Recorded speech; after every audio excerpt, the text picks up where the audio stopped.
Ayo yang anget, ayo merapat, kapalnya mau jalan. Kita dapat data baru. Data awal kapal JKW dan Dewi Iriana. Yang pertama, kapal JKW, nama JKW, jenisnya tongkang, IMO numbernya 9876543. Benderanya Indonesia, pemiliknya PT Laut Timur Raya, statusnya masih aktif.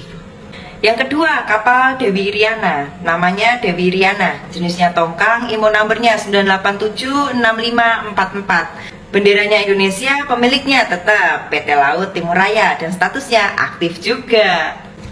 Kita kupas jejak perusahaan PT Laut Timur Raya nih. Jadi, PT Laut Timur Raya ini adalah perusahaan pelayaran laut dan logistik berbasis di Indonesia.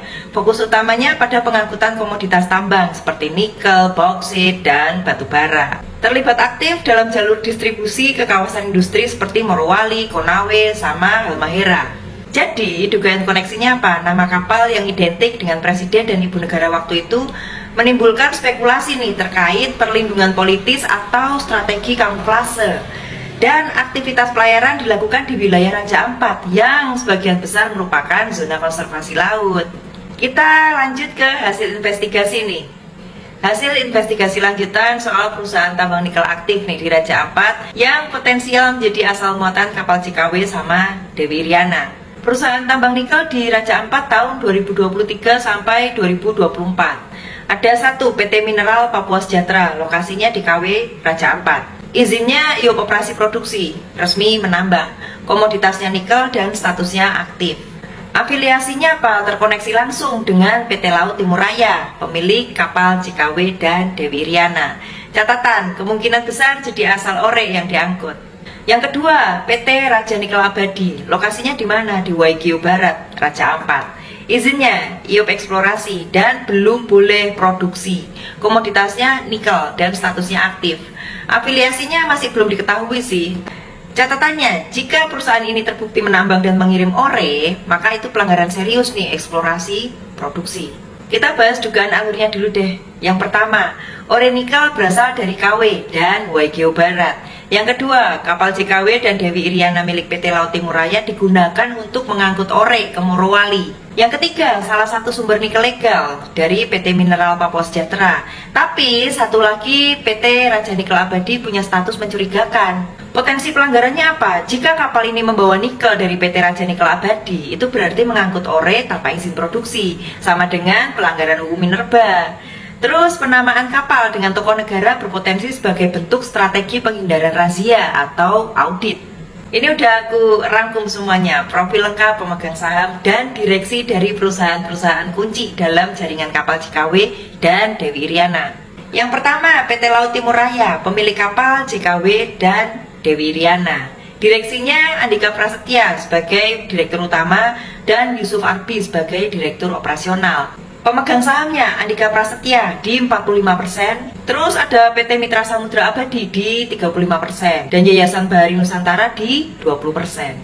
Catatannya apa? Yayasan Bahari Nusantara terdaftar sebagai yayasan maritim non-profit. Namun kerap muncul nih dalam skema investasi laut dalam. Ya diduga sih menjadi entitas proksi. Yang kedua, PT Mineral Papua Sejahtera, pemilik konsesi tambang legal di KW Raja Ampat. Direksinya siapa? Dian Pramudia sama Indah Kartika. Pemegang saham Dian Pramudia ini di 60% dan PT Laut Timur Raya di 40%.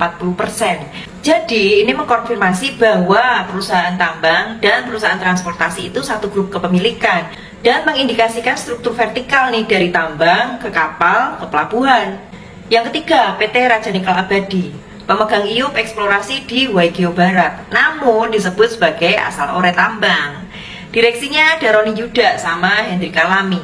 Pemegang saham Roni Yuda di 80% dan CV Kalami bersaudara di 20%. Catatannya apa? Roni Yuda dikenal sebagai mantan kontraktor jalan tambang di Papua Barat. CV Kalami bersaudara memiliki afiliasi lokal yang kuat, namun belum transparan nih di laporan pajak sama OSS-nya. Terus temuan kuncinya apa? PT Laut Timur Raya tidak hanya operator, tapi juga pemilik tambang melalui PT Mineral Papua Sejahtera. Jadi hubungan vertikal ini menyederhanakan jalur distribusi, tapi menyamakan potensi konflik kepentingan dan kontrol tunggal. Terus tidak ditemukan keterlibatan nama tokoh negara secara langsung di akta saham. Namun nama kapal dan yayasan afiliasi membuka ruang pertanyaan nih, apakah pengaruh ini digunakan secara tidak langsung?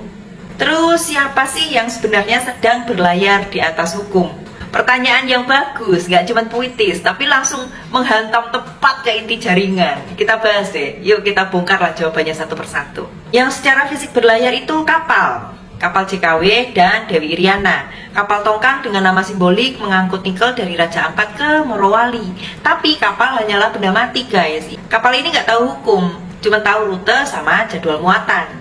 Terus yang mengendalikan jalur ya korporasi. Korporasinya siapa? Ya PT Laut Timur Raya, pemilik kapal. Pemegang saham mayoritas tambang di KW atau di PT Mineral Papua Sejahtera itu sendiri.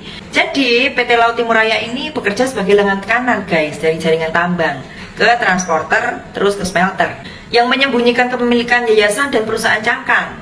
Wih, Yayasan Bahari Nusantara terhubung dengan program CSR dan hibah negara, tapi punya 20% saham di kapal tambang. Terus ada lagi nih PT Mitra Samudra Abadi, perusahaan netral yang dibiayai oleh PT Batra Investama Global.